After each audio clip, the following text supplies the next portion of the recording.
নে নে, একটু জিরিয়ে নে। এই তো হয়ে এলো প্রায়। আর দুপাক দিলেই সব জমি ফুরিয়ে যাবে। নে নে, এবার চল দেখি।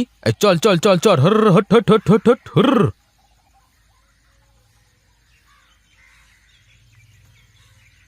ও দাদা, এই চাষ দিচ্ছ নাকি? তা দেখে কি মনে হচ্ছে তোর? নাগল দিয়ে কি চাষ বাদে অন্য কিছু হয়? ধুর, হ্যাঁ তোমার সাথে মশকরাও কি করা যাবে না নাকি? হ্যাঁ তা কি করবে জমিতে? এখনো কিছু ভাবিনি রে। দেখি কি করা যায়। হ্যাঁ দাদা, একটা কথা বলতে আসলাম। কত কথাই তো বলে ফেললি, তা আসল কথাটাও বলে ফেল দেখি। আমার আবার তাড়া আছে। হ্যাঁ, তোমার চাষ শেষে যদি আমার জমিটাতেও একটা চাষ মেরে দিতে। ও আচ্ছা আচ্ছা, এই কথা। না রে, আমার হাতে তেমন সময় নেই বুঝলি। থাকলে দিয়ে দিতাম। তাহলে আর কি হলো, দেখি অন্য কেউ দিয়ে দেয় নাকি। দেখ, মাঠের মধ্যে তো অনেক লোক আছে, কেউ না কেউ দিয়ে দেবে।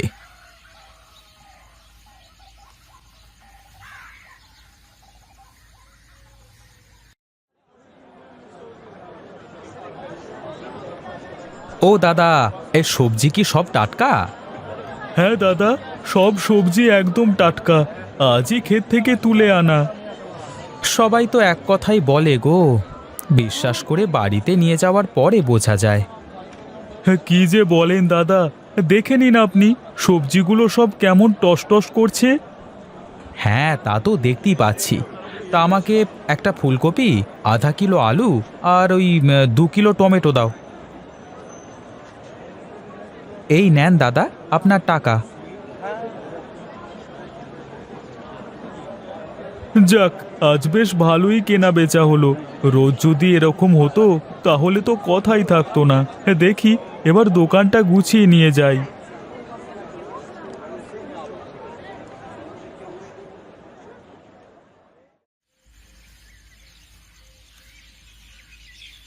সুনীল, এই সুনীল, একবার একটু এইদিকে আয় তো দেখি। বল, কি বলবি? কি আর বলবো রে, হ্যাঁ বরদাকে বললাম আমার জমিটাতে একটা চাষ দিয়ে দিতে, কিন্তু দিল না, বলল সময় নেই। এখন বিপদে পড়ে গেছি ভাই। কিসের এত বিপদ রে আবার তোর? আরে একটা চাষ না দিলে তো এই জমিতে কোনো বীজ বুনতে পারতেছি নে। আর সবারই তো কাজ, তাই না? আমি কার কাছে যে বলবো যে আমার জমিটা একটু চাষ দিয়ে দে, তুই বল। এখন আমি কি করতে পারি তাই বল দেখি। হ্যাঁ দেখ ভাই, হ্যাঁ তুই তো আমার খুব কাছের মানুষ। হ্যাঁ তুই একটা কাজ কর, তুই বাড়িতে গিয়ে একটু গরু আর নাগলটা নিয়ে আয়, আমি চাষ দিয়ে নিচ্ছি। আচ্ছা তুই থাক, আমি যে আগে দেখি বাড়ির কি পরিবেশ।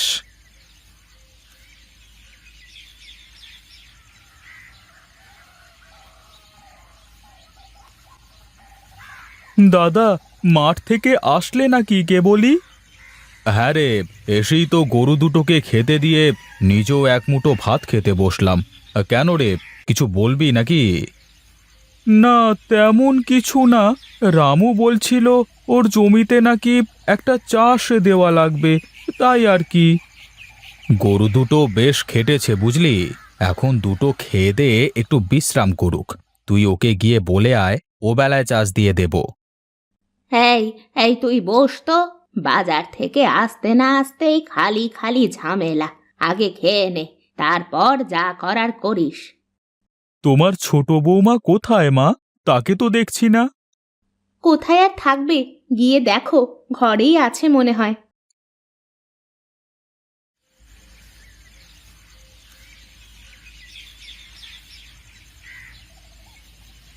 কি গো, এভাবে মন খারাপ করে বসে আছো কেন?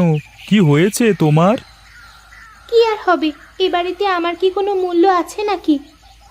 আহা, কি হয়েছে সেটা বলবে তো। কি হয়নি তাই বলো। সেই বিয়ের পর থেকেই তো এবারের সব কিছু তোমার মা আর তোমার বড় বৌদির কথা মতো হয়। আমি তো শুধু তাদের হুকুমের গোলাম মাত্র। দেখো, একসাথে থাকতে হলে অনেক কিছু মেনে নিয়ে থাকতে হয়। তুমি থাকলে থাকো, আমি ওসব মেনে চুনে থাকতে পারবো না। আমি আলাদা হয়ে যাব। আলাদা হওয়ার কথা বললি কি আলাদা হওয়া যায় নাকি? আমি অত কিছু বুঝিনি। কাল থেকে আমি আর এক হাঁড়িতে রান্না করে খেতে পারবো না। ঠিক আছে, তুমি যা বলবে তাই হবে। এখন চলো, আমাকে এক মুঠো খাবার খেতে দাও।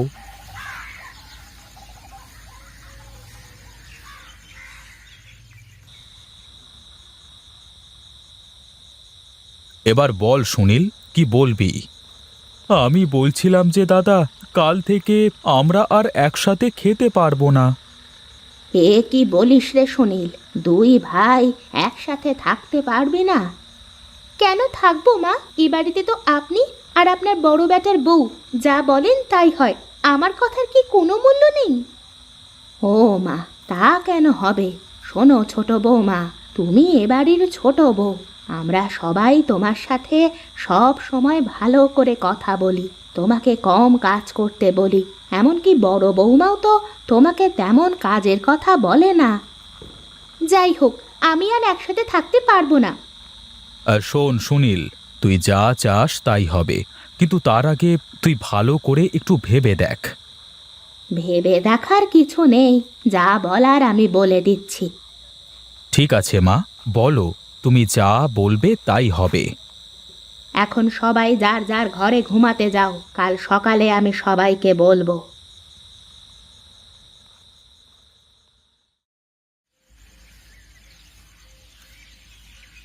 সবাই শোনো, এখানে দুটো লেবু গাছ আছে। তোমরা দুই বউ দুটো লেবু গাছের চারা নিয়ে লাগাবে। এই লেবু গাছে যতদিন লেবু না ধরবে ততদিন তোমরা একসাথে থাকবে। তারপর যখন গাছে লেবু ধরবে তখন দেখা যাবে। ঠিক আছে, আমি রাজি। তাহলে তোমরা দুজনে গাছ দুটো লাগিয়ে ফেলো।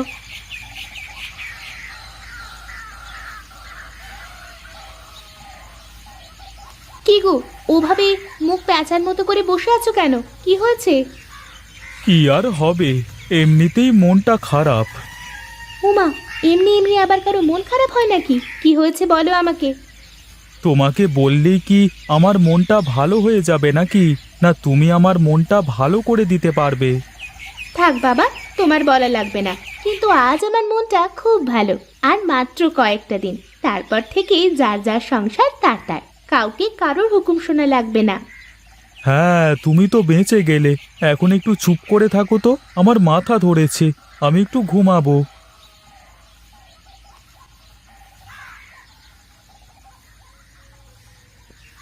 কি গো, তোমাদের লেবু গাছে কি লেবু ধরলো?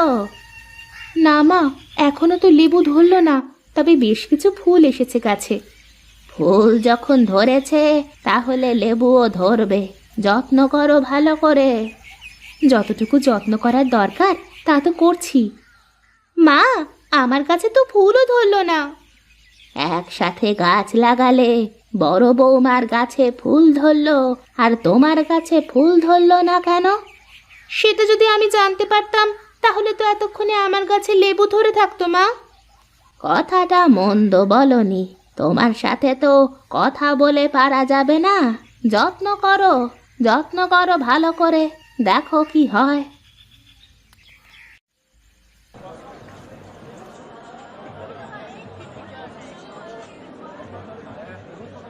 দাদা, তুমি এই সময় বাজারে? একটু কাজে এসেছিলাম রে, তাই ভাবলাম তোর বেচাকেনা কেমন হচ্ছে একটু দেখে যাই। বেচাকেনা নেই দাদা, সকাল থেকে বসে আছি, খরিদ্দারি আসছে না। এভাবে হলে কিভাবে চলবে?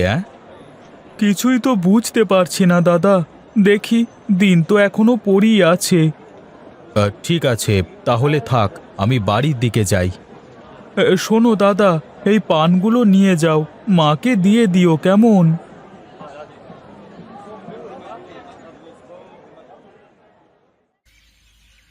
শোনো ছোট বৌমা, তোমরা দুজনে একসাথে গাছ লাগালে বড় বৌমার গাছে ফল ধরলো, কিন্তু তোমার গাছে ফল ধরলো না।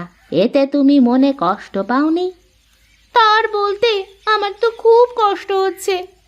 দেখো, তোমরা যদি দুজনে একসাথে থাকতে, দুজনে মিলে একটা গাছ ভালো করে যত্ন করতে, তাহলে ওই গাছে আরো ভালো ফল ধরতো। এখন কি তোমার মনের মধ্যে হিংসা হচ্ছে না? হিংসা তো একটু হয়। একসাথে গাছ লাগালাম, আমার গাছে ফল ধরলো না, কিন্তু দিদির গাছে কত সুন্দর ফল ধরেছে। হ্যাঁ, এই জন্য বলি, তোমরা যদি একসাথে থাকো তাহলে তোমাদের মধ্যে কোনো হিংসে আসবে না। একজন আরেকজনের বিপদে এগিয়ে আসতে পারবে। হ্যাঁ রে ছোট, দেখ, আমরা যদি একসাথে থাকি তাহলে এই লেবু গাছের যে লেবু সব আমরা সবাই মিলে খেতে পারবো। কিন্তু যদি আমাদের আলাদা সংসার হয় তাহলে তোর দরকার হলেও আমার কাছে না শুনে কিন্তু তুই এই গাছ থেকে একটা লেবুর পাতাও নিতে পারবি না। মা তোমাদের কি বোঝাতে চেয়েছে তোমরা দুই বউ কি বুঝতে পেরেছো? হ্যাঁ গো, আমি সব বুঝতে পেরেছি। একসাথে থাকতে পারাটাই যে সব কিছু। শোনো ছোট বউ, চাইলেই একটা সংসার নিমেষের মধ্যে আলাদা করা যায়, কিন্তু একটা সংসার জোড়া লাগাতে অনেক কিছু করতে হয়। আমি চাই আমি যতদিন বেঁচে আছি ততদিন অন্তত তোমরা সবাই একসাথে থাকো। আমি তোমাদের ভালো থাকা দেখতে চাই। তুমি কোনো চিন্তা করো না মা, আমরা দুই ভাই সব সময় একসাথেই থাকবো। আর হ্যাঁ মা, এখন থেকে এই লেবু গাছ আমাদের দু বোনের। শুধু লেবু গাছ না, এ বাড়িতে এখন থেকে সব কিছুই আমাদের দুজনের হবে। আমি সারা জীবন তোমাদের সবাইকে এভাবেই একসাথে হাসি খুশি দেখতে চাই। ঠিক আছে মা, এখন চলেন, সবাই মিলে খাবার খেতে হবে, তা না হলে আবার খাবার ঠান্ডা হয়ে যাবে। হ্যাঁ বৌদি, চলো আজকে সবাই একসাথে বসে খাবো।